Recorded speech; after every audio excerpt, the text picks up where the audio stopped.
Dr. Yoon, thank you for being with us today. Would you mind introducing yourself? Sure.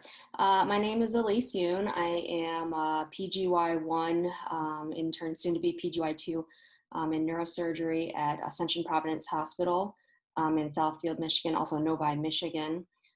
Recent graduate from Michigan State, MSU Com. From Michigan, I'm actually from East Lansing, was born in Lansing, grew up in East Lansing, went to Michigan State for pretty much everything. Did my undergrad there, post-bac. Okay, cool. Thanks. So, why did you choose neurosurgery? What drew you to neurosurgery?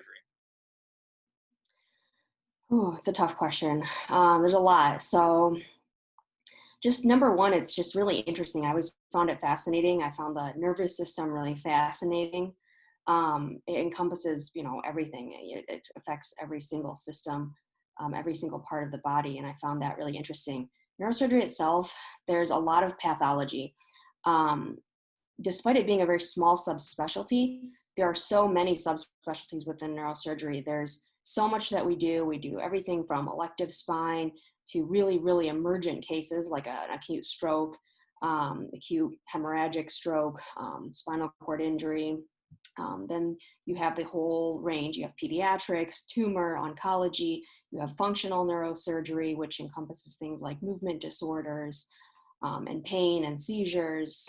I like the acute care aspect of it. We have trauma, we have emergencies, and then we have other things that can also help people with chronic pain that's more of a long-term thing. So there's so much within it, and there's uh, a lot of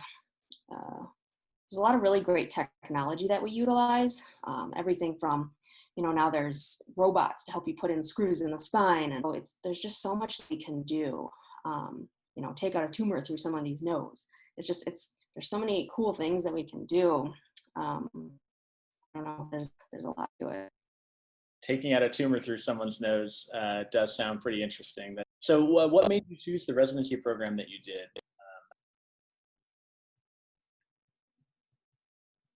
So I was really fortunate to match in my first choice program.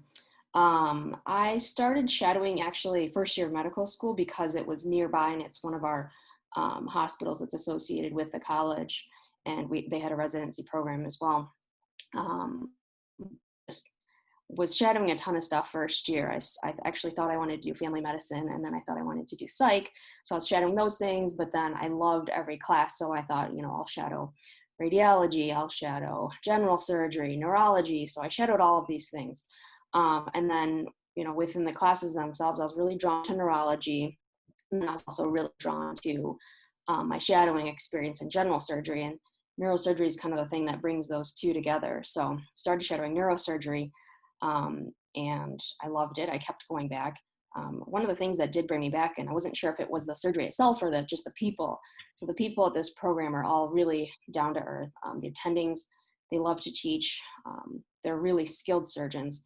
But the residents, I noticed the residents were always, do you have any questions? Or they'd come and explain things to me. They'd show me the anatomy. They'd explain, because sometimes you're doing a surgery and all you can see on the microscope is a field that's this big. So they'd bring over like a spine model, bring over a skull model and explain to me what they're doing. So the education here is really good, but, obviously that's the number one thing is education and become a really talented surgeon. What really drew me to this program at first was the people.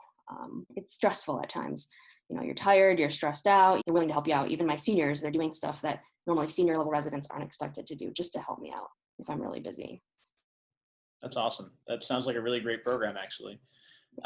You kind of talked about a lot of this, but just so I can cover any bases that you didn't talk about, did you have any criteria that you were looking for when you were interviewing at various programs around the country, like things that you would think like, oh, that's a red flag or that's a positive thing that I really want in a program? Yeah, red flags first. I don't know if I had any real red flags. I think you're interviewing, you're flying from city to city, you're meeting a ton of people. Gets kind of crazy. In terms of criteria, what I was looking for from programs, like I said, number one is your surgical training. You have 7 years to train, then you're on your own. And you can do a fellowship, obviously. And I spine, brain, endovascular, functional, peripheral nerve, all this stuff. So I wanted to be at a program that would teach me to be an independent surgeon by the end of the really end of like 5 or 6 years. And then that last year or so, you should be honing your skills. You should be really comfortable so that you know how to take care of everything once you get on your own. Something I was looking at was spine. You know, the vast majority of general neurosurgery is actually spine, and it's really important to have a strong foundation in that. Other things, you know, every program does. Tumors, endovascular, a little bit of peripheral nerve, a little bit of functional, you know, things like that. Neuroendovascular radiologist attending who just joined with us. So we have a good, strong endovascular program here. So number one, yeah, the surgical training, the technical side of it. What was the question? Sorry, just criteria, what I was looking for in a program. Yeah, criteria and programs, yeah. Hmm. And you And went then, yeah, over, if you don't have any others, that's totally fine. Go ahead, though. already talked about the people, like that's really important. Being with people that you know, like you can be with for 7 years. It's yeah. Yeah, that's what I hear from a lot of surgical residents and program directors is, you know, it's going to be someone that you want to be around for, you know, 5 to 7 years because the residency is so long. It's got to be someone you get along with and, you know, works hard and those types of things. So I think that's a pretty common feeling. I'm glad that you found one where you really like the people you work with. That's really awesome. Yeah. Um, so my next question is, what type of setting do you hope to practice in? Like generally, how do you see yourself in future practice? Um, I do think I see myself probably ending up at a residency program. I would like to be involved in teaching, you know, stay in an academic place. It really pushes you to stay up to date on what is the latest research, what is the best evidence for the kind of care we give. Because I'm sure, you know, uh, in medical school, they told us 5 years from now, everything that we teach you is going to be wrong. And there's so much that I learned in medical school that like, no, we never use this drug anymore. You know, things change so fast in medicine. It's really important to stay up to date on research and stay up to date on what is the evidence telling us is the best care that we can give. So I like teaching. You know, I've taught in various aspects, whether it's like, you know, just like the suture clinics with SOSA or at my other jobs, training people at, you know, non-medical related jobs. I enjoy that because you learn better when you're teaching somebody else because you have to know it very well to train somebody else in that. So it helps you to teach other people as well. Yeah, I was in the military for a long time, and that's a very common concept in the military, where you learn a thing and then you do it, and then teach it to someone else, and that really hones in your own skill on it by teaching it to someone else. Because then, if you've lost a skill or something, you realize it while you're teaching it. Anyway. Yeah, see one, do one, teach one. Yeah, exactly. See one, do one, teach one. Yeah, for sure. It's a medical term, but it's used in the military too. Weirdly enough. Oh, really? Yeah, for sure. Yeah. Anyway, so I know this is kind of a hard question because typical day is not really something that you have. But if you had a typical day, or maybe a couple typical days, what would that sound like for you? Like, what would it look like a typical day on maybe on an actual neurosurgery service rather than, you know, some other service? Yeah, that's a good question because our schedule varies wildly. Like currently I'm on radiology, so I'm having a lot of time to study and do research, which is really nice. We do have two hospitals, so we'll be at either Novi or Southfield. Novi tends to be the busier service, just we get more consults. I'll kind of get there in the morning, maybe 5 to 5:30 in the morning, chart review all those people, you know, make sure their labs are fine, make sure the medications they're getting are the correct ones. Then I'll go see all of those people very briefly, do a quick neuro exam, see how they're doing. A lot of those are going to be post-op patients. So just quick, see how they're doing, if there's any issues. And then we run the list, our team does. So one of the senior residents will be seeing the ICU patients. So we all get together around 7 a.m. And so I'll go to those surgeries just depending on what cases there are. I'll kind of go help out wherever they need help, or I'll go to wherever I think is more interesting in terms of cases. Usually I'll be with a senior resident, which is great because they're really good about teaching and helping me be hands-on in the OR.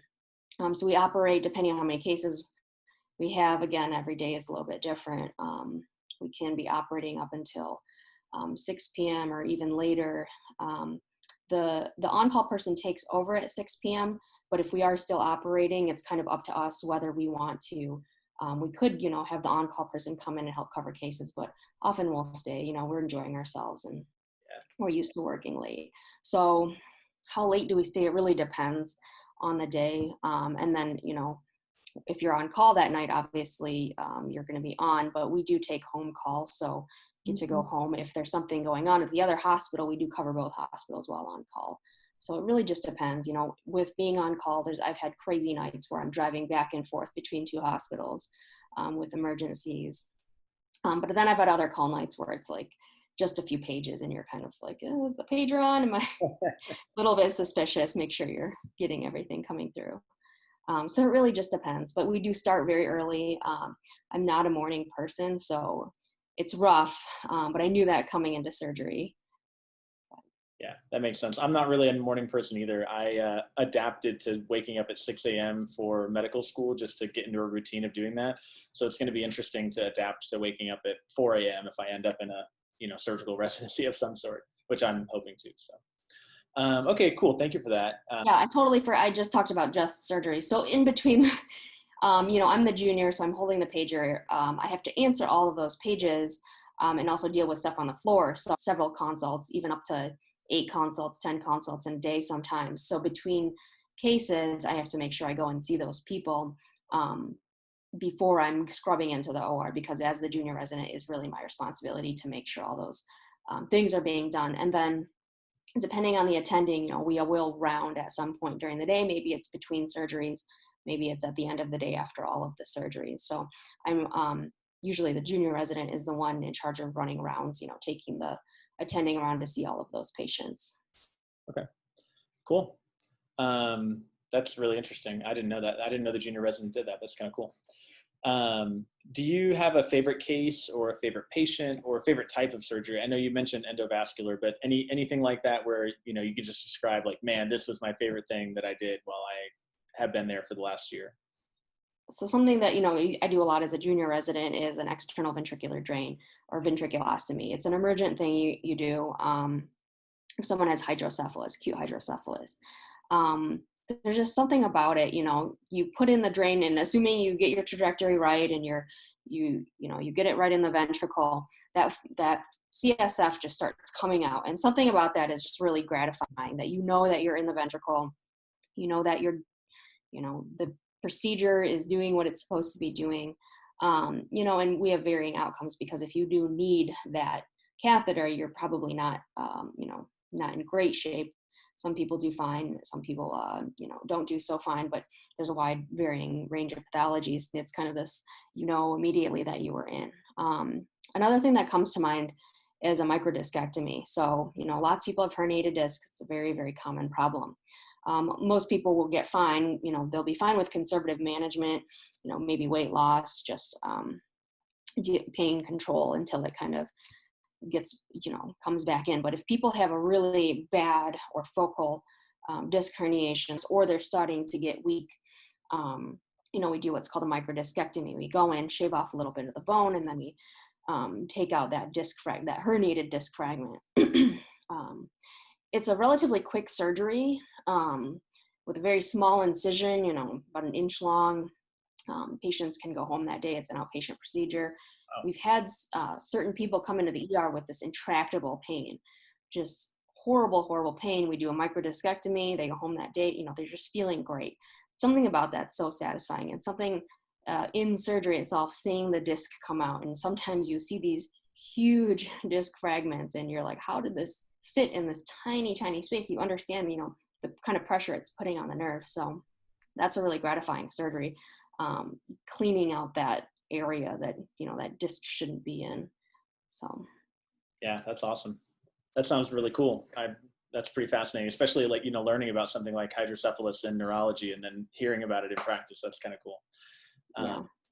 So at this point, we don't really have any more scripted questions, but if you have any general comments that you think would be helpful, like in the past, students have found insights into things like research or boards onto matching, or any I'm giving you a lot of information, so feel free to use this however you want. But another thing that people ask about are like unique challenges, like, you know, typically surgery, and I'm not sure how this is with neurosurgery, but sometimes surgery is seen as a boys club, basically. So how have you interacted with that?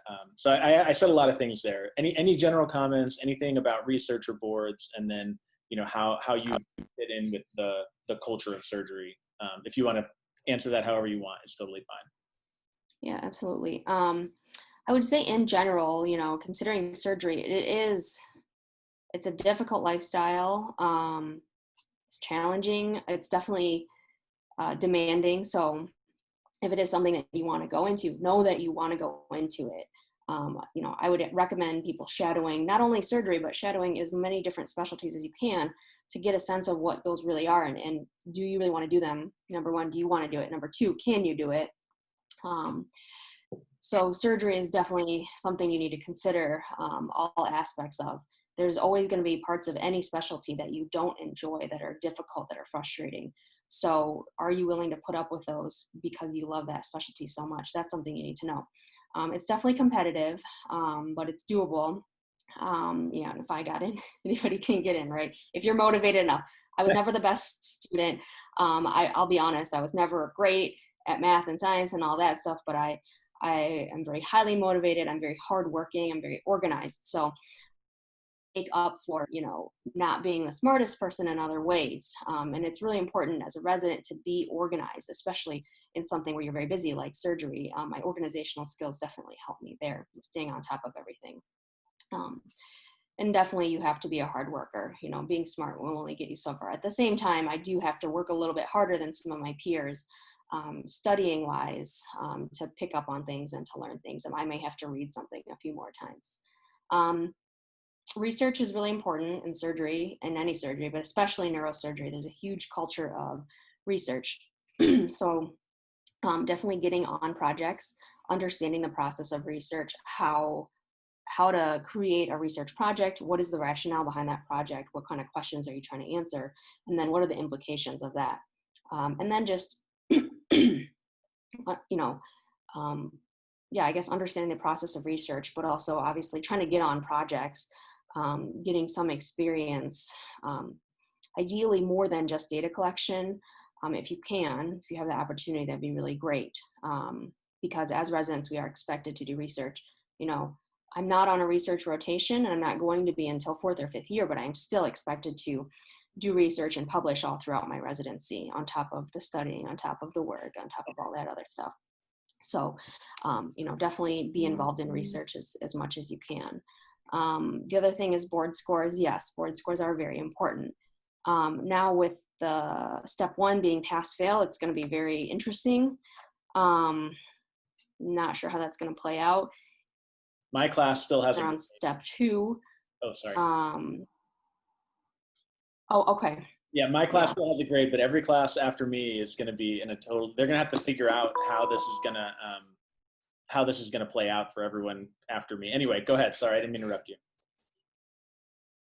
Oh, no. It's just, it's definitely going to change things, but obviously things are already completely changed around because of COVID. So I think the whole application process is going to have to be rethought through, and it's going to be changing constantly as we're figuring out ways to evaluate candidates remotely. Obviously do as well as you can in school, in your classes, on boards, because they are filters. Programs do use those to filter people. Unfortunately, we get so many applications, and I don't know, you know, I'm not privy to exactly how we filter out candidates, or, you know, in what ways, but you know, when you're getting hundreds of applications, you have to somehow decide, how are we going to start selecting who we are going to interview? So that's just a general statement about surgery. I'm sure any specialty. What else did we? Just general other advice. You know, I think MSU Com still does prosected anatomy. Is that correct? Yeah. Yeah. So I think that's great. It's great. It saves a ton of time, and it's really nice because you already have really nicely dissected cadavers you can go to. What I would recommend if you are interested in surgery is try to do that elective. Is that still available, the Prosection elective? It's available, but right now because of COVID, it's not currently available, but hopefully it will be available again, in the future. Okay. Yeah, I would 100% recommend doing the Prosection elective because um, it gives you a real sense of um, do you like do you like that? Do you like being hands-on, cutting things, picking at fascia? And not all surgery is like that, is that meticulous, but it at least gives you a sense. I had some friends that I took that course with, and they hated it, and they did not end up in surgery. I was like, I like this. It's kind of fun. You're picking out things. I've always liked the little meticulous picking out things. I don't mind sitting there for hours and picking and picking and picking. Um, but definitely do that. Number one, it gives you an appreciation of, do you like this sort of hands-on picking at things, dissecting things out. Number two, it gives you a completely different appreciation for the anatomy that you don't get when it's already prosected out for you. You really have to understand anatomy when you're cutting through things or accidentally cutting through things. So I definitely recommend that for anyone interested in any surgery at all. Great. That's great advice. Yeah. Mhm. Okay, I think that's everything. Unless you have any final thoughts, I really appreciate you. I think you gave a lot of really good advice and insight into how you got where you are and how you picked it. And I think that's it. Thank you so much. Yeah, Um, of course. Yeah.